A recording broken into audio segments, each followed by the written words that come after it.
मेरा नाम विवान है। मैं अपनी पत्नी से बहुत प्यार करता था।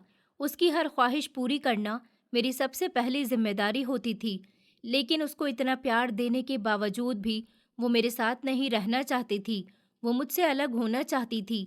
मैंने उसकी ख्वाहिश पूरी कर दी। मैं उसकी यादों में तड़पता रहा, मगर वो मेरी जिंदगी में वापस लौटकर नहीं आई। फिर एक दिन ऐसा आया जब मेरा और उसका सामना हुआ।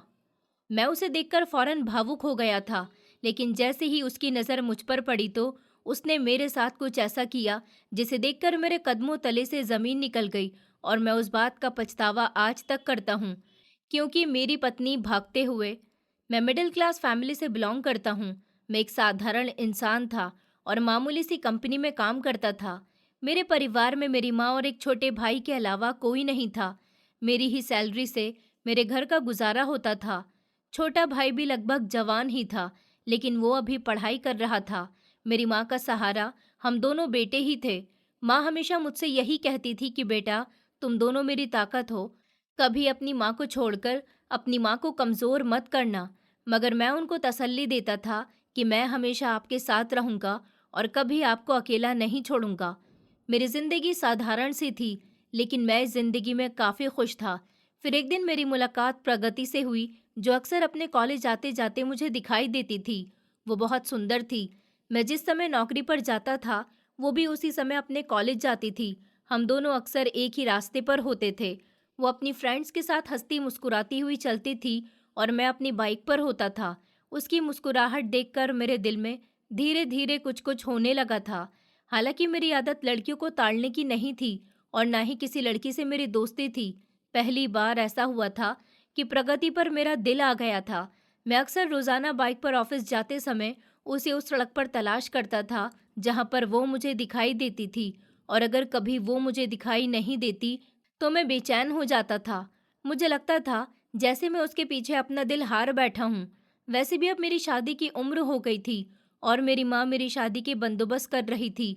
मेरी माँ ने कई बार मुझसे पूछा था कि बेटा, अगर तुम्हें कोई लड़की पसंद हो तो हमें बता देना। मेरी माँ ऐसी नहीं थी कि वो मेरी पसंद का ख्याल नहीं करती, लेकिन मैं किसी लड़की को पसंद ही नहीं करता था। अब जब से धीरे धीरे प्रगति मेरे दिल में जगह बनाती जा रही थी, तब से मुझे लगने लगा था कि मुझे अपनी माँ को प्रगति के बारे में बता देना चाहिए। लेकिन उससे पहले मुझे प्रगति से बात करनी होगी। अपनी मोहब्बत को आगे बढ़ाना होगा। ये काम आसान तो नहीं था। मैं डर रहा था कि कहीं मुझसे कुछ गलत ना हो जाए, क्योंकि मैंने अभी तक प्रगति से बात तक नहीं की थी। उसी दौरान हमें अपने एक पुराने रिश्तेदार के यहाँ शादी में जाना था। माँ ने कहा था कि तुम भी शादी में हमारे साथ चलना। जब मैं वहाँ पहुँचा तो मैंने वहाँ पर प्रगति को देखा था। वहाँ उसे देखकर मुझसे रहा नहीं गया और मैंने माँ को प्रगति के बारे में बता दिया और डायरेक्टली उनको उसे दिखा भी दिया। मैं अपनी माँ से ऐसी बात कहने में बहुत शर्मा रहा था, लेकिन आज मेरे लिए माँ से प्रगति के बारे में बात करना बहुत ज़रूरी था। जब शादी में मैंने उनको बताया कि इस लड़की को मैं पसंद करता हूँ, मेरी बात सुनकर माँ मुस्कुराने लगी और कहने लगी, ये भी तुम्हें पसंद करती है या नहीं? मैं शर्माते हुए कहने लगा कि नहीं माँ, आपके बेटे ने तो इससे बात तक नहीं की है। माँ कहने लगी, चलो ठीक है, मैं पता करती हूँ कि ये लड़की कौन है और फिर जल्द ही इसके घर अपने बेटे के लिए रिश्ता लेकर जाऊंगी। लड़की तो बहुत अच्छी है, मुझे भी पसंद आई है। मैं खुश हुआ था और मैंने सोचा कि बस जल्द ही प्रगति के परिवार के बारे में पता चल जाए। मेरी माँ तो हम दोनों के रिश्ते के लिए तैयार थी। कुछ दिन गुजरे थे। माँ ने प्रगति की फैमिली के बारे में और उसके बैकग्राउंड के बारे में पता लगा लिया था। माँ ने बताया था कि उसके परिवार वाले भी हमारी ही तरह के लोग हैं और वो मेरी मासी के किसी रिश्तेदार की बेटी है। साथ ही माँ ने मुझे ये बताकर भी खुश कर दिया था, उसके घर वाले इन दिनों उसके लिए लड़का तलाश कर रहे हैं। इस साल उसकी पढ़ाई पूरी होने वाली है और वो पढ़ाई पूरी होते ही जल्द ही उसकी शादी कर देंगे। मैंने माँ से कहा, तो फिर माँ, आप जल्द ही उनके घर रिश्ता लेकर जाओ ना। माँ मेरी बात पर राजी हो गई थी और 2-3 दिन के बाद प्रगति के घर रिश्ता लेकर चली गई थी। मेरी तो खुशी के ठिकाने ही नहीं रहे थे कि उसके घर वालों ने हमारा रिश्ता स्वीकार कर लिया था, क्योंकि उनको अपनी बेटी के लिए मेरे जैसा ही दामाद चाहिए था। वो साधारण से लोग थे, ज्यादा अमीर नहीं थे। मैं शक्ल सूरत से अच्छा था, इतना तो कमा लेता था कि घर का गुजारा भी आराम से हो जाता था और जिंदगी भी आराम से गुजर रही थी। सबसे बड़ी बात कि अपना घर था और हम बेहद इज्जतदार लोग थे। प्रगति की फैमिली में ज्यादा मेंबर्स नहीं थे। उसकी माँ थी और उसके 2 भाई और 2 भाभियाँ थीं। मेरी खुशी के ठिकाने नहीं थे। आज तक मैं इतना खुश कभी नहीं हुआ था जितना प्रगति से शादी होने पर हो रहा था। मैंने सोच रखा था कि मैं उसको इतनी ज्यादा मोहब्बत दूंगा जितनी शायद किसी ने अपनी पत्नी को नहीं दी होगी, और मैं उसको बहुत खुश रखूंगा। वक्त तेजी के साथ गुजरता जा रहा था और मेरी शादी का दिन भी आ गया था। शादी वाले दिन मुझे ऐसा लगता था जैसे मेरी जिंदगी की सारी ख्वाहिशें प्रगति को पाकर पूरी हो गई हैं। शादी की रात मैंने उससे वादा किया था कि मैं उसका बहुत ख्याल रखूंगा। वो भी मेरे साथ शादी करके खुश थी। मैंने उससे अपनी मोहब्बत का इजहार किया था और उसे बताया था कि मैं तुमसे बहुत मोहब्बत करता हूँ। सिर्फ दूर से देखकर मैंने तुमसे मोहब्बत की है और तुम्हारे घर रिश्ता भी मैंने ही भेजा था। वो इस बात पर हैरान हुई थी कि एक लड़का उससे इतना प्यार करता था और उसे इस बात की भनक भी नहीं थी। शादी के बाद मेरी जिंदगी अच्छी गुजर रही थी। प्रगति एक अच्छी पत्नी साबित हुई थी। मेरी माँ के साथ भी वो बहुत खुश रहती थी और मेरा भाई हमेशा उसे भाभी भाभी कहते थकता नहीं था। घर में ढेर सारी खुशियाँ थीं, मगर ये सब कुछ सिर्फ कुछ महीनों के लिए ही था। शादी के लगभग 6 महीने तक जब प्रगति का पूरा ध्यान अपनी शादीशुदा जिंदगी पर था, तब तक तो सब कुछ अच्छा चल रहा था। लेकिन जैसे ही उसकी जिंदगी में उसकी दोस्तें शामिल होने लगी, तब से ही वो थोड़ी बदली बदली सी लगने लगी थी। एक दिन मैं सुबह ऑफिस जाने के लिए तैयार हो रहा था जब उसने मुझसे कहा कि विवान, मम्मी जी तो कुछ दिन के लिए मामा जी के यहाँ गई हुई हैं। मैं घर में अकेली काफी समय से बोर हो रही हूँ। आप भी ऑफिस चले जाते हैं और शरद भी अपने कॉलेज चला जाता है। मैं अपने आप को बहुत अकेला महसूस करती हूँ। इसलिए मैं सोच रही हूँ कि आज मैं भी घर से निकल जाती हूँ अपने दोस्तों से मिलने के लिए। कुछ देर उनके साथ टाइम स्पेंड करूँगी तो माइंड अच्छा हो जाएगा। मैंने कहा ठीक है, चली जाओ, मुझे कोई प्रॉब्लम नहीं है, लेकिन शाम होने से पहले पहले वापस आ जाना, क्योंकि मैं नहीं चाहता कि जब मैं घर आऊँ तो मुझे घर में कोई ना मिले।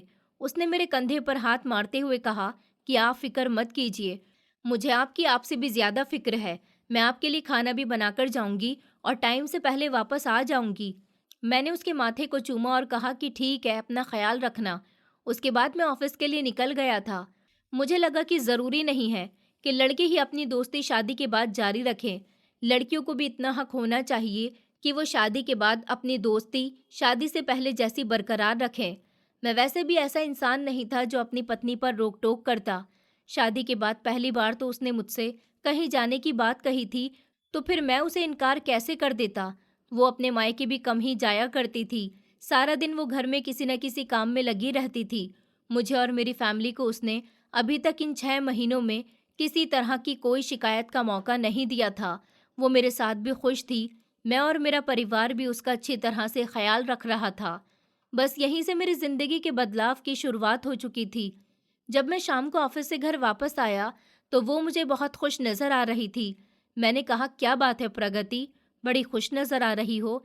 लगता है दोस्तों से मिलकर पुरानी यादें ताज़ा हो गई हैं। उसने मुस्कुराते हुए जवाब दिया कि जी, आज मैं बहुत खुश हूँ। मेरी फ्रेंड्स के साथ आज मुझे बहुत मज़ा आया था, क्योंकि आज हम सारी फ्रेंड्स, मेरी एक निधि नाम की फ्रेंड है, उसके घर पर इकट्ठा हुए थे। हम सब ने मिलकर खूब पार्टी की थी और एंजॉय किया था। निधि की शादी होने वाली है। उसकी शादी अगले महीने है। वो यहाँ आएगी हमें अपनी शादी में इनवाइट करने के लिए। हम जाएंगे ना? मैंने कहा कि हाँ हाँ, क्यों नहीं, जाएंगे। भला ना जाने वाली भी कौन सी बात है। आखिरकार तुम्हारी दोस्त की शादी है, हम जरूर जाएंगे। इस पर मेरी पत्नी खुश हो गई थी। रात को जब हम दोनों कमरे में बैठे थे, तब प्रगति ने एक बहुत ही अजीब बात कही। उसने कहा, विवान, आज बहुत गर्मी हो रही है। मैंने उसके चेहरे की तरफ देखा और कहा कि नहीं, मुझे तो इतनी गर्मी नहीं लग रही। शायद तुम अभी अभी किचन से आ रही हो, इसलिए तुम्हें गर्मी लग रही है। तभी प्रगति ने एक अजीब बात कही कि गर्मी तो हो रही है विवान, लेकिन आपको ऐसे माहौल में रहने की आदत है। अगर हमारे कमरे में एसी लगा हुआ होता तो मज़ा ही आ जाता। कल पता है, मैं जितनी देर तक निधि के घर में रही हूँ, मुझे बिल्कुल भी गर्मी नहीं लगी है। उसके घर में एयर कंडीशन लगा हुआ था। मैं पहली बार उसके घर गई थी। हम कॉलेज में ही मिला करते थे। मैंने उसे बताया कि हमारे घर में एयर कंडीशन नहीं है, तो वो ये बात सुनकर हंसने लगी और बोली, अरे यार, इसका मतलब कि तुम्हारे पति को तुम्हारी परवाह नहीं है। वो कहता है कि तुमसे प्यार करता है, तो क्या तुम्हारे लिए घर में एयर कंडीशन नहीं लगा सकता? इतना कहकर वो खामोश हो गई थी और मुझे तिरछी नज़रों से देखने लगी। मैं उसकी बात पर शर्मिंदा हुआ था। मैंने झिझकते हुए कहा कि हाँ, तुम ठीक कह रही हो प्रगति, लेकिन इस महीने मुझे शरद के कॉलेज की फीस जमा करनी है। पिछले 3 महीने से नहीं हुई है।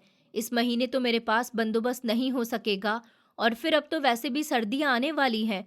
बस 1 महीने की ही तो बात है। और हाँ, मैं तुम्हें अगले साल एयर कंडीशन लगवा दूंगा। मेरी इस बात पर जहाँ उसे तसल्ली होनी चाहिए थी या फिर खुश होना चाहिए था, लेकिन उसने तो कोई रिएक्शन ही नहीं दिया और बिना कुछ कहे कमरे से बाहर निकल गई थी। बस उस दिन के बाद से ही प्रगति ने अपने व्यवहार में इतना बदलाव लाना शुरू कर दिया कि मैं हैरान रह गया था। वो अब मेरी माँ के साथ भी ज़्यादा टाइम स्पेंड नहीं करती थी। अब वो दोबारा अपनी सहेलियों से मिलने तो नहीं गई थी, हालांकि उनके साथ फ़ोन पर कांटेक्ट में रहती थी। उसकी सहेली की शादी हुई तो मैं भी उसके साथ गया था। मैंने देखा था कि उसकी सहेली निधि काफ़ी अमीर थी। न जाने क्यों मुझे प्रगति की सहेलियाँ व्यवहार की अच्छी नहीं लगी थी, इसलिए मैंने घर जाकर प्रगति से कह दिया था कि तुम अपनी फ्रेंड से कम ही मेल जोल रखो। ऐसा नहीं था कि उसने इस बात पर मुझसे बहस की हो या फिर कोई लड़ाई झगड़ा किया हो। वो मेरी इस बात को खामोशी से मान गई थी, मगर अब वो धीरे धीरे घर में अपने रंग दिखाने लगी थी।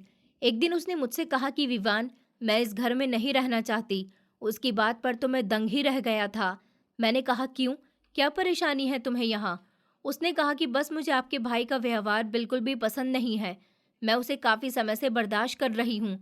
कई बार उससे कहा है कि मुझसे दूर रहा करे, लेकिन वो हमेशा मेरे साथ हंसी मजाक करता रहता है और मुझे उसकी हंसी मजाक का तरीका बिल्कुल भी पसंद नहीं है। मैंने कहा, अगर ये बात है तो तुम मुझे बताती, या माँ से भी तो उसकी शिकायत कर सकती थी। डायरेक्ट ये बात करने की क्या ज़रूरत है कि तुम इस घर में नहीं रहना चाहती? तुमने सोचा भी है कि हाँ, इस घर में नहीं रहोगी तो फिर तुम कहाँ रहोगी? उसने कहा, कहीं भी रह लूँगी। और रही बात आपकी माँ से कहने की, तो मैंने उनसे कई बार शरद की शिकायत की है, मगर उन्होंने मेरी बात पर एक बार भी ध्यान नहीं दिया है। बस मुझे यहाँ नहीं रहना। आप मेरे लिए कोई किराए का मकान देख लो, हम दोनों वहाँ रहेंगे। मैंने कहा, तुम पागल हो गई हो क्या? तुमने कितनी आसानी से ये बात कह दी। ऐसा नहीं होगा। भला मेरे भाई का और मेरी माँ का इस दुनिया में मेरे अलावा कोई भी नहीं है। हम बैठकर इस मामले का सॉल्यूशन निकालते हैं। उसने कहा, ठीक है, तो अपने भाई से कह दो कि मुझसे दूर रहा करे। मैंने कहा, प्रगति, तुम मेरे भाई की इकलौती भाभी हो। वो तुम्हारे साथ हंसी मजाक नहीं करेगा तो किसके साथ करेगा? प्रगति ने चिढ़ते हुए जवाब दिया, हाँ, तो नहीं पसंद मुझे उसकी हंसी मजाक। मैंने एक सुकून भरी सांस ली और कहा कि ठीक है, मैं उसे डांट दूंगा। कुछ दिन गुजरने के बाद मैंने देखा कि फिर से घर में एक नया हंगामा खड़ा हुआ था। हम लोग रात का खाना खा रहे थे। जब खाना खाते समय मम्मी जी ने प्रगति की तरफ देखते हुए कहा कि बेटा, तुम आजकल खाने में मिर्च बहुत ज़्यादा डालने लगी हो, थोड़ी कम डाला करो। बस माँ का इतना कहना था कि प्रगति चिढ़कर रह गई थी। उसने खाने की प्लेट को दूर झटका और कहने लगी, आपका रोज रोज का यही तमाशा है मम्मी जी। ये मत करो, वो मत करो, खाना ऐसे बनाओ, वैसे बनाओ। आप मुझे हर काम में रोक टोक करती रहती हो। मैंने प्रगति से कहा कि रिलैक्स, माँ बस ये कह रही है कि कुछ तेज हो रही है, आइंदा कम डालना, इसमें इतना भड़कने वाली क्या बात है? तभी माँ कहने लगी कि बेटा, पता नहीं तुम्हारी पत्नी को क्या हो गया है, हमेशा मुझसे और शरद से चिड़ी चिड़ी रहती है। इस पर प्रगति कहने लगी, अच्छा, तो अब मेरा व्यवहार भी खराब हो गया। अरे, क्या आप लोग मेरे साथ अच्छा सुलूक नहीं करते? उसने मेरी तरफ देखा और उंगली का इशारा करते हुए कहने लगी कि विवान, देख ली अपनी माँ की हकीकत। ये ऐसा ही करती हैं, खुद मुझे गुस्सा दिलाती हैं और फिर कहती हैं कि मैं चिड़चिड़ी हो रही हूँ। इस बीच मेरा भाई शरद बोल पड़ा। उसने कहा, भाभी, माँ ने आपसे इतनी भी कोई बड़ी बात नहीं की है जितना आप भड़क रही हैं। प्रगति बोली, तुम तो खामोशी रहो, तुम्हारी हरकतें तो मैं बहुत अच्छे से जानती हूँ। कई बार तुमने मेरे कमरे में मौके का फ़ायदा उठाकर घुसने की कोशिश की है। तुम्हारी नीयत बहुत ख़राब है। इस बात पर मुझे गुस्सा आ गया और मैं चिल्ला उठा, बस, ये तुम क्या कह रही हो? मेरे भाई की नीयत ख़राब नहीं है। प्रगति कहने लगी कि बस देख लिया आपने, यही थी आपकी मोहब्बत। मैं झूठ नहीं बोल रही हूँ। बस अब बहुत हो गया। अब मैं यहाँ 1 मिनट भी नहीं रहूँगी। जिस घर में मेरी इज्जत ही नहीं है, जिस घर के सदस्य मुझे प्यार नहीं देते, उन लोगों के साथ मेरा रहना बेकार है। वो गुस्से से चिल्लाती हुई कमरे में चली गई। तभी माँ ने कहा कि बेटा जाओ वो कुछ गलत न कर ले, जाकर उसे रोको। मैं भी उसके पीछे पीछे कमरे में गया तो देखा कि वो अलमारी खोलकर अपने कपड़े बेड पर डाल रही थी। मैंने उसका हाथ पकड़कर कहा कि तुम पागल हो गई हो क्या? इतना गुस्सा ठीक नहीं है। उसने कहा, विवान, मैं इस घर में सिर्फ आपके लिए हूँ, आपके परिवार के सदस्यों के लिए नहीं। आपकी माँ और भाई मुझे अच्छा नहीं समझते। आप ये बात समझने की कोशिश क्यों नहीं कर रहे? देखिए, मैं अपनी मम्मी के घर जा रही हूँ। अगर आपको मुझे अपने घर में रखना है तो मैं इस घर में तो नहीं रहूंगी। आपको मेरे लिए अलग घर का बंदोबस्त करना होगा। प्रगति का मूड उस दिन बेहद खराब था। मेरे लाख समझाने पर भी उसे मेरी कोई बात समझ नहीं आ रही थी। फिर मजबूरन मुझे उसकी बात माननी पड़ गई थी, क्योंकि मैं उसे छोड़ नहीं सकता था। मैं उससे बहुत मोहब्बत करता था। वो अगर अपने मायके चली जाती तो शायद वहां से उसे बुलाना मेरे लिए बहुत मुश्किल हो जाता, क्योंकि आज वो जिस कदर गुस्से में थी, उसका गुस्सा कंट्रोल करने में मुझे बहुत समय लग गया था।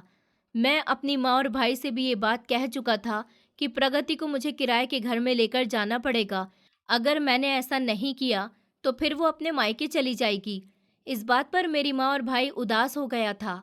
शरद ने कहा कि भैया, आपको हमारा ख्याल नहीं है। माँ ने उसका हाथ हल्के से दबाया और उसे इशारा दिया कि तुम खामोश रहो। माँ कहने लगी कि अच्छा बेटा, ठीक है, तुम बहू के साथ खुश रहो, मैं तो बस इतना ही चाहती हूँ। उस दिन पहली बार मेरी माँ बहुत उदास हुई थी। इतनी उदास तो वो कभी पिताजी की मौत पर भी नहीं हुई थी। मगर मैंने उनसे वादा किया था कि इस घर की ये जिम्मेदारी जिस तरह से मैं हमेशा से उठाता आ रहा हूँ, आगे भी उठाता रहूँगा। अगले दिन ही मैंने एक छोटा सा किराए का घर देख लिया था, जो प्रगति को भी पसंद आया था। और फिर हम दोनों अपना सामान लेकर एक हफ्ते के बाद वहाँ पर शिफ्ट हो गए थे। जहाँ मेरी माँ और मेरा भाई और मैं अलग होने पर बुरी तरह से उदास थे, वहीं प्रगति बेहद खुश नजर आ रही थी। मेरे लिए उसकी खुशी से बढ़कर कुछ भी नहीं था। उसकी खातिर मैं अपने परिवार से अलग हो चुका था। मैंने सोचा था कि कुछ दिन वो मेरी माँ और भाई से अलग रहेगी तो शायद उसे ये रियलाइज होगा कि फैमिली कितनी ज़्यादा इम्पॉर्टेंट होती है। शायद कुछ दिन अलग रहने के बाद वो मुझसे कहेगी कि उसे अकेले घर में नहीं रहना, वो वापस अपनी ससुराल वाले घर में जाना चाहती है। इसलिए मैं उस दिन का इंतज़ार करने लगा था। वक्त गुजरता जा रहा था। हम जिस मोहल्ले में रहते थे, वहाँ आसपास काफ़ी अच्छी फैमिलीज रहती थी। मैं तो सुबह सवेरे ऑफिस के लिए निकल जाता था और शाम को ही घर वापस आता था। प्रगति दोपहर के लिए मुझे लंच पैक करके दे देती थी। एक दिन जब मैं घर आया तो प्रगति ने मुझे बताया कि मैं अकेले बहुत बोर होती रहती हूँ। आप कहो तो मैं अपनी सहेलियों से मिलने के लिए चली जाया करूँ। इस बात पर मैंने उसे साफ इनकार कर दिया था और कहा था कि मुझे तुम्हारी फ्रेंड्स पसंद नहीं आई, तुम उनसे दूर ही रहना। उसने कहा, तो फिर मैं सारा दिन घर में अकेले क्या किया करूं? मेरी कुछ समझ नहीं आता। मैंने कहा, कोई बात नहीं, तुम्हारे लिए ये मोहल्ला नया है, यहाँ के लोगों से मेलजोल बढ़ाओ, पड़ोसियों के साथ बातचीत करो। मेरी बात पर वो खुश हो गई थी। 2 दिन के बाद उसने मुझे बताया कि आज शाम जब मैं छत पर गई थी तो हमारे पड़ोस वाले घर से गानों की आवाज़ आ रही थी। वहाँ की औरतें किटी पार्टी कर रही थी। गानों की आवाज़ से आज मेरा थोड़ा एंटरटेनमेंट हो गया। मैं सोच रही हूँ कि पड़ोसियों से मेलजोल बढ़ाने के लिए उनके घर जाऊं। मैंने कहा, ठीक है, चली जाना, मगर ध्यान रखना, इतनी आसानी से हमें दूसरे लोगों पर भरोसा नहीं करना चाहिए। उसने कहा कि आप ठीक कह रहे हैं। अब तो वो बहुत खुश रहने लगी थी और उसके स्वभाव में भी नरमी आने लगी थी। उसने पड़ोस वाले घर में जाना शुरू कर दिया था, जहां गुप्ता जी और उनकी पत्नी रहती थी। गुप्ता जी सुबह सवेरे ऑफिस के लिए निकल जाते थे। वो भी रात तक ही घर वापस आया करते थे और सारा दिन उनकी पत्नी भी घर में अकेली रहती थी। इसलिए उनकी और मेरी पत्नी की आपस में दोस्ती हो गई थी। मगर मुझे ये नहीं पता था कि गुप्ता जी के घर का माहौल क्या है, क्योंकि मैंने अक्सर उनके और उनकी पत्नी के बारे में प्रगति के मुंह से ही सुना था। जहां प्रगति कुछ दिन के लिए इस घर में आने के बाद ठीक हो गई थी, वहीं अब गुप्ता जी की पत्नी स्नेहा जी के साथ रहते रहते मेरी पत्नी का व्यवहार फिर से बदलता जा रहा था। वो अक्सर मुझसे महंगी महंगी चीज़ों की डिमांड करती थी और कहती थी कि स्नेहा भाभी को तो उनके पति कभी डायमंड का हार लाकर देते हैं तो कभी महंगी महंगी शॉपिंग करवाते हैं, और तो और वो हफ्ते में सिर्फ 4 दिन घर में खाना बनाती हैं, बाकी 3 दिन वो दोनों पति पत्नी बाहर खाना खाते हैं। एक आप हो, आपने तो कभी मुझे कोई कीमती तोहफा नहीं दिया और ना ही कभी हम बाहर खाना खाने के लिए गए हैं। उसकी ऐसी बातों से मैं बेहद तंग आ गया था। मैंने उसे कई बार समझाया था कि गुप्ता जी की सैलरी ज़्यादा है, गुप्ता जी अच्छी कंपनी में नौकरी करते हैं, जबकि मेरा इतना बजट नहीं है। मुझसे जितना हो सकता है, मैं तुम्हारी ख्वाहिशें पूरी करने की कोशिश करता हूँ। हर महीने तुम्हें 2 साड़ियाँ नई दिलवाता हूँ। हम लोग बाहर खाना खाने नहीं जाते तो क्या हुआ? मैं भी तो संडे को बाज़ार से खाना लेकर आता हूँ और हम दोनों साथ बैठकर खाते हैं। मगर उसे तो जैसे मेरा किया हुआ कुछ भी पसंद नहीं आता था। उसकी ये बातें दिन ब दिन बढ़ती जा रही थी। मैं अक्सर प्रगति को समझाया करता था कि हमारे पास जितना हो, हमें हमेशा उसी में खुश रहना चाहिए। दूसरों की बहस करने से हमेशा अपने घर का माहौल खराब होता है। प्रगति को ये बात भी अच्छी तरह से पता थी कि भले ही मैं अपनी माँ और अपने भाई से अलग रह रहा हूँ, लेकिन उनके घर का खर्चा अभी भी मेरी कमाई से ही चल रहा है। उसे ये बात भी बुरी लगती थी। उसने कई बार सख्त शब्दों में मुझे मना किया था कि तुम्हारा भाई अब जवान हो गया, वो चाहे तो अपनी माँ का ख्याल रख सकता है।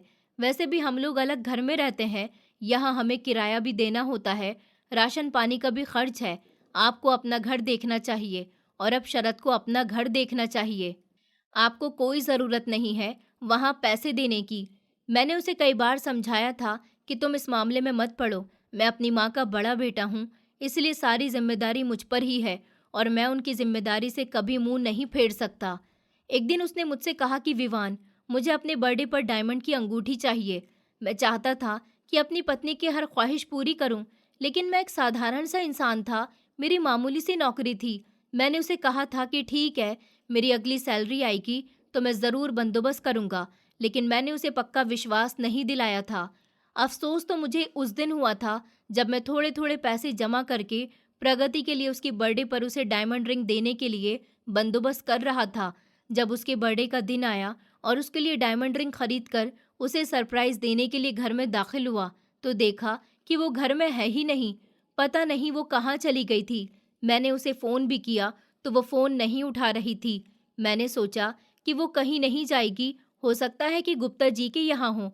मैं उसे बुलाने के लिए जैसे ही वहाँ गया तो वहाँ का माहौल बड़ा ही अजीब था। मैंने घर का दरवाज़ा बजाया, नौकरानी ने दरवाज़ा खोला तो अंदर से मुझे गानों की आवाज़ आ रही थी। नौकरानी से मैंने कहा, क्या मेरी पत्नी अंदर मौजूद है? उसने कहा कि जी साहब, प्रगति भाभी यहीं पर हैं, मगर यहाँ तो उनका बर्थडे सेलिब्रेट हो रहा है। मैंने कहा अच्छा, क्या मैं अंदर आ सकता हूँ? नौकरानी ने अंदर आने के लिए रास्ता छोड़ दिया था। जैसे ही मैं अंदर दाखिल हुआ तो ये देखकर मेरे कदमों तले से ज़मीन निकल गई कि वहाँ पर तो बड़े ज़ोर शोर से पार्टी चल रही थी। मेरी पत्नी ने बहुत महंगी साड़ी पहनी हुई थी। कुछ 2-3 औरतें थीं और साथ ही वहाँ पर 2-3 लड़के भी मौजूद थे, जिनके साथ मेरी पत्नी डांस कर रही थी। ये सब देखकर मेरा खून खौल उठा था।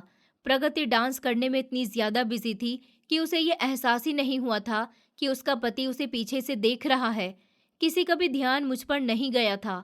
मैं खामोशी से वहाँ से पलटकर अपने घर में आ गया था। मैं रात के लगभग 12 बजे तक उसका इंतज़ार करता रहा था। वो पार्टी में इतनी ज़्यादा बिजी हो रही थी कि उसे कोई एहसास ही नहीं था कि उसके पति के आने का टाइम कब का हो चुका है और आज उसका बर्थडे है। इस स्पेशल दिन में उसे अपने पति के साथ होना चाहिए था, जबकि वो तो अपने दोस्तों के साथ मौजूद थी। जब रात के लगभग 1 बजे के टाइम पर वो घर में दाखिल हुई तो बहुत ही खुश नजर आ रही थी।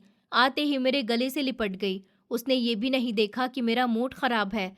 खुश होते हुए कहने लगी कि विवान, मैं कैसी लग रही हूँ? देखो, ये साड़ी कितनी अच्छी है ना? ये साड़ी मुझे स्नेहा भाभी ने गिफ्ट की है। और देखो, मैंने अपने गले में ये जो नेकलेस पहना हुआ है ना, ये मेरे एक नए दोस्त अर्पित ने दिया है। पता है, स्नेहा जी के बहुत सारे दोस्त हैं जो सभी अमीर अमीर हैं। उन्होंने मेरे लिए खुद स्पेशली अपने घर में मेरी बर्थडे पार्टी रखी थी, जहां उन्होंने अपने सारे दोस्तों को भी बुलाया था। और सबसे अच्छी बात यह है कि उनके सारे दोस्त मेरे दोस्त भी बन गए। विवान, आज मैं बहुत खुश हूँ।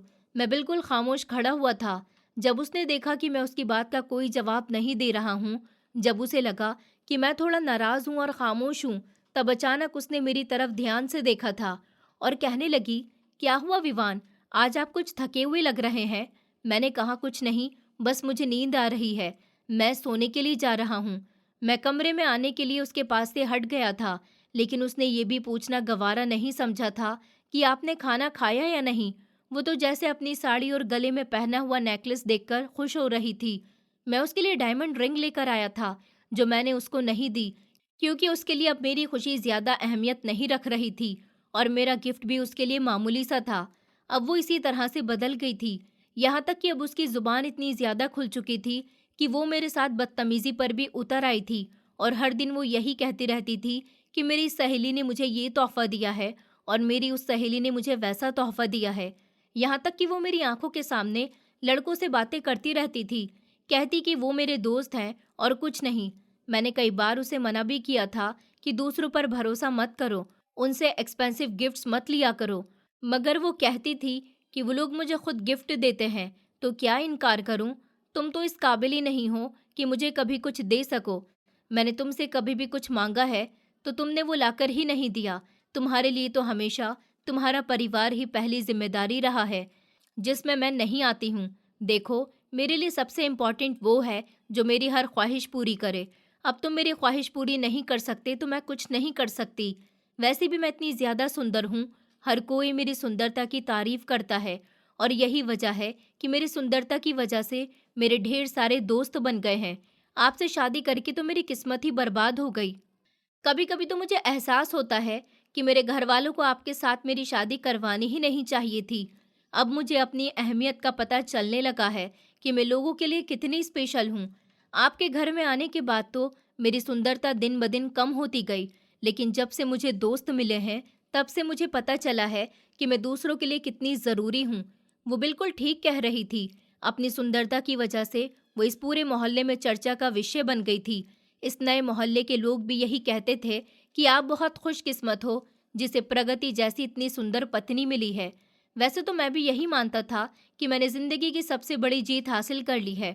मुझे अपनी शादी के शुरू के दिन याद आया करते थे जब वो शुरू शुरू में मेरा बहुत ख्याल रखती थी। हम लोग सुबह का नाश्ता एक साथ करते थे। वो मेरी माँ और मेरे भाई के साथ बहुत अच्छे से पेश आती थी, लेकिन फिर पता नहीं धीरे धीरे उसे ऐसा क्या होता गया कि पहले उसने मेरे घर वालों के लिए अपने दिल में नफरत डाली और फिर अब वो मेरी भी कोई अहमियत नहीं समझ रही थी। मुझे तो लगा था कि वो मेरी मोहब्बत में मेरा साथ देगी, मेरे साथ कदम से कदम बढ़ाकर चलेगी, मगर वो तो एक ऐसी दुनिया का हिस्सा बन गई थी जहाँ पर चमक धमक थी, जहाँ तोहफे थे, जहाँ लोगों की तारीफें थी। उसे रिश्तों से अब कोई मतलब नहीं। उसके लिए सिर्फ वही लोग ज़्यादा ज़रूरी थे जो उसकी तारीफ करते थे, जो उसकी ख्वाहिश पूरी करते थे। उसे मेरा प्यार, मेरी इज्जत दिखाई नहीं देती थी। उसकी नज़र में अब उसके सारे दोस्त अमीर थे और मैं गरीब था। वो यहाँ तक ये भी भूल गई थी कि उसकी खातिर मैं अपने भाई और माँ से अलग इस घर में रहने लगा था। मेरा इतना बजट नहीं था, फिर भी मैं इस घर का किराया देता था, उसकी हर ख्वाहिश पूरी करता था। लेकिन अब तक तो वो इतनी ज़्यादा लापरवाह हो गई थी कि ना तो उसे घर के कामकाज का कोई होश रहता था और ना ही उसे अपने पति के खाने पीने की चिंता थी। रात को लेट नाइट वो पड़ोस वाले घर में पार्टियां करती रहती थी और सुबह को देर से उठती थी। यहाँ तक कि अब वो मुझसे किसी चीज़ की डिमांड नहीं करती थी। रोज़ घर में एक न एक नया तोहफा होता था। कभी वो नया टीवी लेकर आ रही होती थी तो कभी फ्रिज। मैंने उससे कहा था कि ये सब कहाँ से आ रहा है। वो कहती थी कि तुम इस बीच में नहीं बोलोगे, ये मेरे दोस्तों ने मुझे गिफ्ट किया है और अगर तुम्हें इन चीज़ों से इतना ही ऐतराज़ है तो मुझे बता देना, मैं अपने दोस्तों को ये सब वापस कर दूंगी, लेकिन तुम्हें मुझे ये सारा सामान 24 घंटे में लाकर देना होगा। उसके बाद सुनकर मैं खामोश हो जाता था। वो सही तो कह रही थी, मेरा इतना बजट नहीं था, मैं उसको 2 वक्त की रोटी के अलावा कुछ नहीं दे सकता था। मैं समझता था कि वो अनजाने रास्ते पर भटक रही है, खुद ही ठीक हो जाएगी, लेकिन ऐसा नहीं हुआ था। अब वो किसी अमीर औरत की तरह अपनी ज़िंदगी बिताने लगी थी। महंगे महंगे कपड़े पहनती थी, सारा सारा दिन घर से गायब रहती थी और जब रात को घर में वापस आती थी तो उसके पास घर के लिए कोई ना कोई नया तोहफा होता था। ये सब मेरी गैरत पर सबसे बड़ा धब्बा था, लेकिन मैं हमेशा प्रगति की वजह से खामोश रहता था। उसे समझाता था, उसके साथ झगड़ा ना करके नरमी से उसके साथ पेश आता था, क्योंकि मैं जानता था कि अगर मैंने उसके साथ गुस्सा किया तो वो मुझे छोड़ने में देर नहीं लगाएगी। बहुत सारे लड़कों को अपना दोस्त बनाया हुआ था, बहुत सारे दोस्त उसके सोशल मीडिया से कनेक्ट थे तो कुछ हकीकत की दुनिया से जुड़े हुए थे। वो उन सभी के साथ दोस्ती करती थी और किसी न किसी से अपनी ज़रूरत पूरी करने के लिए कोई ना कोई तोहफा ले लिया करती थी। ये सब देखकर मैं दिन ब दिन टूटता जा रहा था। मैंने अपने घर पर ये बात किसी को नहीं बताई थी, बल्कि मेरी हालत ऐसी हो गई थी कि मैं बहुत कमज़ोर हो गया था। मैं सिर्फ अपने भाई को पैसे सेंड कर दिया करता था, मगर किसी से मिलने नहीं जाता था। पेट भरकर खाना ना खाने की वजह से कई बार मैं बीमार भी हुआ था, लेकिन प्रगति को इस सब की परवाह नहीं थी। उसे तो अपने दोस्तों की चमक धमक भरी जिंदगी ही जिंदगी लगती थी। लेकिन मैं जानता था कि दिखावा ज्यादा दिन नहीं टिकता। एक रात मेरी पत्नी ने कहा कि मैं सुबह सवेरे घर आऊंगी, आज मेरे दोस्तों के साथ पार्टी है। मैंने कहा, तुम सारी रात के लिए क्यों जा रही हो? वहाँ अलग क्लास के लोग होंगे, मैं भी तुम्हारे साथ चलता हूँ। उसने कहा कि नहीं, मुझे तुम्हारी ज़रूरत नहीं है। मैं अपने दोस्तों से अपना मजाक नहीं बनवाना चाहती। तुमने अपनी हालत देखी है, कपड़े भी ढंग के नहीं पहनते हो। तुम घर में ही रहो, मैं सुबह तक आ जाऊंगी। मैंने कुछ नहीं कहा और वो चली गई। सारी रात में इसी तरह से उदास बैठा रहा और बुरी तरह से टूट गया। अब वो न जाने किस किस के साथ रातें गुजारने लगी थी। सारी सारी रात घर से गायब रहती थी और पूरा दिन सोती रहती थी। एक दो बार मैंने उसका मोबाइल चुपके से चेक किया तो उसमें लड़कों के मैसेजेस थे जो दोस्ती से भी बहुत आगे बढ़ चुके थे। ये सब देखकर मेरा दिल टूट गया था। मैं चाहता तो प्रगति से लड़ाई झगड़ा कर सकता था, मगर वो मेरे साथ थी, यही मेरे लिए बहुत था। लेकिन अब प्रगति हद से ज्यादा आगे बढ़ने लगी थी और हम दोनों के बीच खामोशी बढ़ने लगी। उसके लिए तो पार्टी, क्लब और कैफे ही रह गए थे। घर लौटकर वो कहती कि मेरे दोस्त बहुत अमीर है, मैं जितना उनसे कांटेक्ट में रहूंगी उतने ही हमारी जिंदगी सेट हो जाएगी। तुम्हें तो कुछ पता ही नहीं है इस बारे में, भला तुम्हारा कोई दोस्त ही नहीं है, तुम्हें कैसे पता होगा? अब वो छोटी छोटी बातों पर मेरा मजाक बनाने लगी थी। वो मेरी खामोशी का फायदा उठा रही थी। मैं सिर्फ लाचार और मजबूर था कि कहीं वो मुझे छोड़कर न चली जाए। लेकिन वो तो मुझसे काफी हद तक दूर हो चुकी थी और दूसरे लड़कों के साथ ही संबंध बनाने लगी थी। मगर फिर भी मेरे दिल में उसी के लिए मोहब्बत थी। मैं जानता था कि वो कितने ही दोस्त बना ले, लेकिन वो मेरी पत्नी है और हमेशा रहेगी। मेरी यही गलतफहमी मेरी दुश्मन बनती जा रही थी। वो पूरी तरह से अब बाहर की दुनिया की हो चुकी थी और अपने लाइफस्टाइल को सोशल मीडिया पर दिखाती थी। वक्त गुजरने के साथ साथ मेरे भाई और मेरी माँ को भी इस बारे में पता चल गया था। मेरे भाई ने मुझे बहुत समझाने की कोशिश की थी कि आप भाभी को छोड़ दो और वापस घर आ जाओ। भाभी अपनी जिंदगी में बिजी हो चुकी हैं, लेकिन मैंने किसी की एक न सुनी थी और अभी भी प्रगति के सुधरने का इंतजार कर रहा था। मैंने बहुत कोशिश की थी प्रगति के साथ हर तरह से एडजस्ट करने की, लेकिन अब वो होने वाला था जिससे मैं बेहद डरता था। प्रगति मुझे छोड़ने के लिए तैयार हो गई थी। एक दिन उसने मुझसे कह ही दिया था कि तुम अपनी फैमिली के पास वापस चले जाओ और मुझे तुम्हारे साथ नहीं रहना। तुम चाहो तो मुझे डिवोर्स दे दो और ये घर छोड़कर तुम जा सकते हो। इस घर का किराया मैं देती रहूंगी। उसकी बात सुनकर मैं दंग रह गया था। मैंने उससे कहा कि तुम ये कैसी बातें कर रही हो? तुम्हारी खातिर मैंने अपना घर छोड़ा, अपना परिवार छोड़ा, और तुम कह रही हो कि मैं अब वापस उनके पास दोबारा चला जाऊं? देखो, मैं तुमसे मोहब्बत करता हूँ। प्रगति, मेरे साथ ऐसा मत करो। तुम किस दुनिया में चली गई हो? मेरी मोहब्बत को समझने की कोशिश करो। लेकिन वो तो जैसे इंसान नहीं बल्कि कोई दरिंदा बन गई थी। उसे तो जैसे मेरी बातों की समझ ही नहीं आती थी। उसने कहा कि मैं बिल्कुल ठीक कह रही हूँ, मुझे तुम्हारे साथ नहीं रहना। लोग मेरी मजाक बनाते हैं, कहते हैं कि तुम्हारा पति मामूली सा क्लर्क है, मामूली से पैसे कमाता है। कहाँ तुम और कहाँ तुम्हारा पति? तुम अपने पति से बिल्कुल भी मैच नहीं खाती हो, इसलिए अब मुझे तुम्हारे साथ नहीं रहना। वो तो पहले भी कई बार मुझसे खुद से अलग होने की बातें कर चुकी थी, लेकिन एक दिन उसने कोर्ट से तलाक के पेपर तैयार करवा ही लिए थे। और फिर जब उसने मुझसे कहा कि अब मैं तुम जैसे गरीब इंसान के साथ नहीं रह सकती, तुम ये घर छोड़कर चले जाओ और मुझे अपने रिश्ते से आज़ाद कर दो, मैं अपनी ज़िंदगी अपने मुताबिक बिताना चाहती हूँ, तो फिर मैं मजबूर हो गया था और मैंने सोच लिया था कि अब जैसा वो कहती है मैं वैसा ही करूँगा। उसकी खातिर मैंने उसे तलाक दे दी थी। इसमें भी मैंने उसकी ही खुशी देखी थी। उसकी खातिर तो मैं अपना हर जगह नुकसान करता आया था, एक नुकसान और सही। हालांकि ये नुकसान मेरे लिए मेरी जिंदगी का सबसे बड़ा नुकसान था।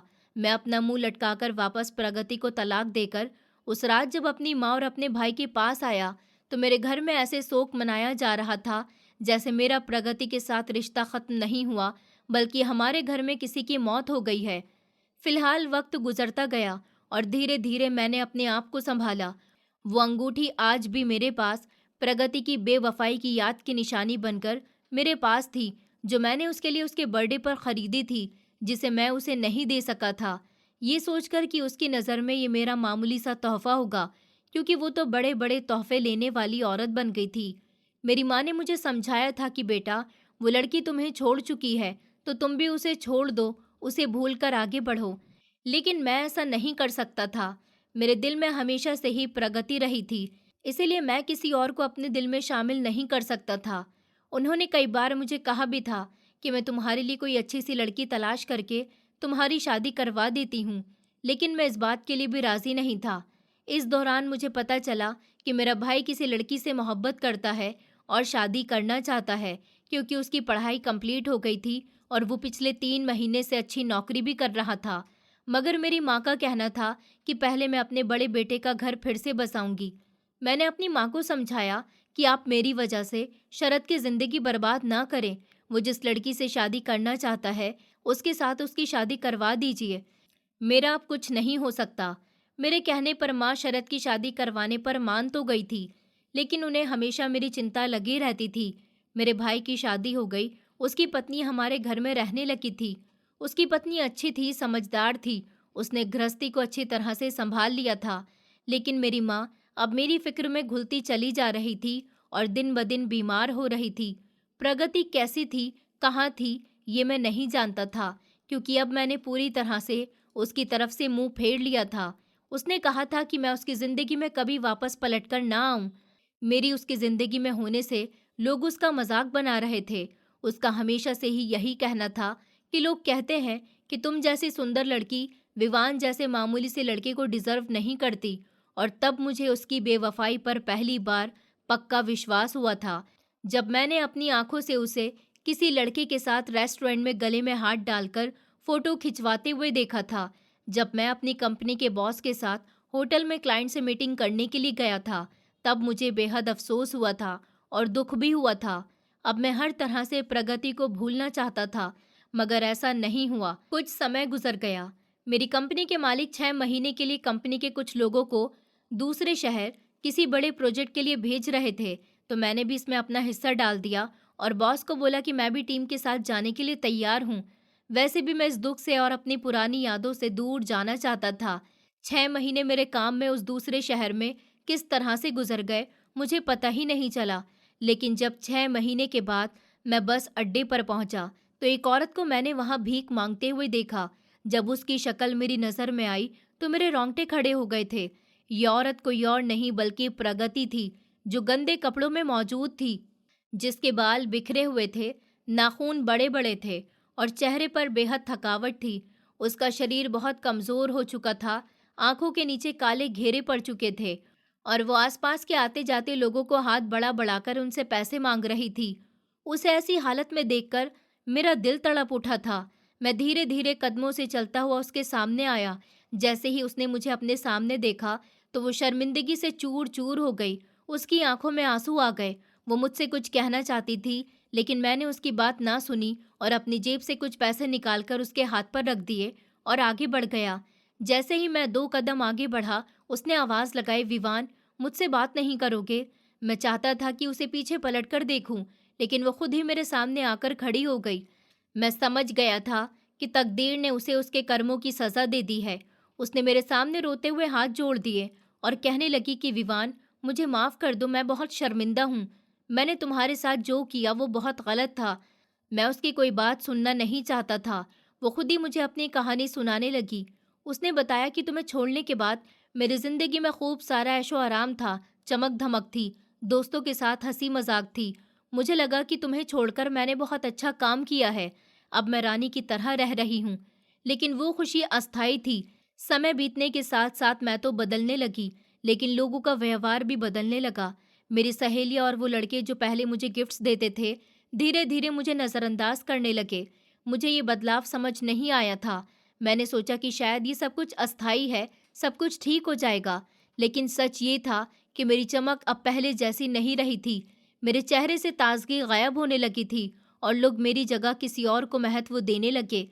जो महफ़िल कभी मेरे बिना अधूरी लगती थी, अब उनमें मेरा नाम नहीं लिया जाता था। धीरे-धीरे मेरे पास पैसे की कमी होने लगी। शुरुआत में तो मैंने बचत और गिफ्ट से काम चलाया, लेकिन कुछ ही समय में मेरे पास घर चलाने के लिए पैसे भी नहीं बचे। वो लोग जिन पर मैं भरोसा करती थी, धीरे धीरे मुझसे दूर होते गए। कोई बदल गया तो किसी ने शादी कर ली, किसी ने नई गर्लफ्रेंड बना ली, तो किसी ने साफ कह दिया कि अब हम तुम्हारी और मदद नहीं कर सकते। मेरे पास ना कोई नौकरी थी और ना ही कोई सहारा। मैं चाहकर भी किसी एक काम पर नहीं टिक पा रही थी, क्योंकि मेरी पहचान सिर्फ ऐशो आराम तक सीमित थी। मुझे मेहनत से कमाने का अनुभव ही नहीं था। लोग मुझे शक की नज़र से देखने लगे थे और इस तरह मेरी बर्बादी बढ़ती चली गई। एक दिन मकान मालिक ने भी मुझे घर से निकाल दिया। मैं पढ़ी लिखी थी। पिछले महीने जब जॉब करने के लिए एक स्कूल में लगी, तो वहाँ भी मेरी किस्मत ने मेरा साथ छोड़ दिया और जल्द ही उस स्कूल से मुझे नौकरी से निकाल दिया। प्रिंसिपल का कहना था कि तुम बच्चों को अच्छा नहीं पढ़ा रही हो। और फिर मैं दर दर भटकने लगी। अपने माए के भैया भाभी के पास गई तो उन्होंने भी मुझे घर से निकाल दिया और कहने लगे कि तुमने अपने पति को क्यों छोड़ा, वो तो बहुत अच्छा इंसान था। तुम ही एक मतलबी लड़की हो जिसने अपने पैर पर खुद ही कुल्हाड़ी मारी है। अब अपनी जिंदगी के कर्मों को अपने आप निपटो। और इतना कहकर मेरे मुंह पर दरवाज़ा बंद कर दिया। अब मेरे पास भीख मांगने के अलावा कोई भी रास्ता नहीं बचा था। इसलिए मैं कभी रेलवे स्टेशन भीख मांगने के लिए जाती हूँ, तो कभी यहाँ बस अड्डे पर आकर भीख मांगती हूँ। मैंने तुम्हारे बारे में पता करने की बहुत कोशिश की थी, मगर पता चला कि तुम शहर से बाहर गए हुए हो। मैं तुम्हारे आगे हाथ जोड़कर तुमसे माफ़ी मांगती हूँ। मुझे माफ़ कर दो और प्लीज़ मुझे अपनी ज़िंदगी में दोबारा से शामिल कर लो। मैंने उसकी पूरी कहानी सुनने के बाद एक नज़र उस पर डाली और कहा कि प्रगति, मैं तुमसे मोहब्बत करता था, मोहब्बत करता हूँ और हमेशा करता रहूँगा, लेकिन तुम्हें अपनी ज़िंदगी में शामिल नहीं कर सकता, क्योंकि तुम मेरी ज़िंदगी से अब बहुत दूर जा चुकी थी। पता नहीं क्यों अब तुम पर मुझे बिल्कुल विश्वास नहीं रहा। मैं तुम्हारी सिर्फ मदद कर सकता हूँ। मैं 100 रुपये तो उसे पहले ही दे चुका था। अब मैंने फिर से अपनी जेब के अंदर हाथ डाला और 2000 रुपये उसे दे दिया और कहा कि कुछ दिन तुम्हारे काम आ जाएंगे। मैं इससे ज़्यादा तुम्हारी और कोई मदद नहीं कर सकता, क्योंकि मैंने तुम्हें बहुत समझाया था, इस दुनिया की चमक धमक से दूर रहो, लोगों की बातों में मत आओ। मगर तुमने मेरी एक न सुनी और तुम मेरी खामोशी और मासूमियत का फ़ायदा उठाती चली गई। तुमने मेरी मोहब्बत को कुचलकर रख दिया। मुझे माफ़ कर दो, मैं अब कुछ नहीं कर सकता। इतना कहकर मैं आगे बढ़ गया था और वो पीछे से मुझे आवाज़ देती रह गई थी, लेकिन अभी भी न जाने क्यों मेरे दिल में उसके लिए हमदर्दी थी। मैं चाहकर भी उसे अपने दिल से निकाल नहीं पा रहा था, मगर उसे नज़रअंदाज करने की कोशिश पूरी कर रहा था। फिर कुछ दिन इसी तरह से गुजर गए और मेरा उसके साथ सामना नहीं हुआ। लेकिन फिर एक दिन ऐसा आया जब मैं माँ की दवाई लेने के लिए मेडिकल स्टोर पर गया हुआ था। तभी अचानक मेरी नज़र सामने की सड़क पर गई, जहाँ पर प्रगति खड़ी हुई थी, वहीं गंदी मेली कुचैली हालत में। मुझे देखते ही वो मेरी तरफ बढ़ने लगी।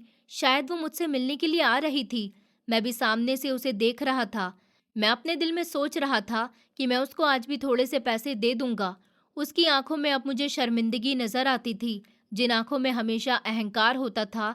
आज न जाने क्यों जब वो सड़क पार कर रही थी तो उसने पलक भी नहीं झपकी थी, और यही उसकी सबसे बड़ी गलती थी। मैं भी उसकी आंखों में देख रहा था और वो भी मेरा चेहरा देखते हुए धीरे धीरे मेरे करीब आ रही थी।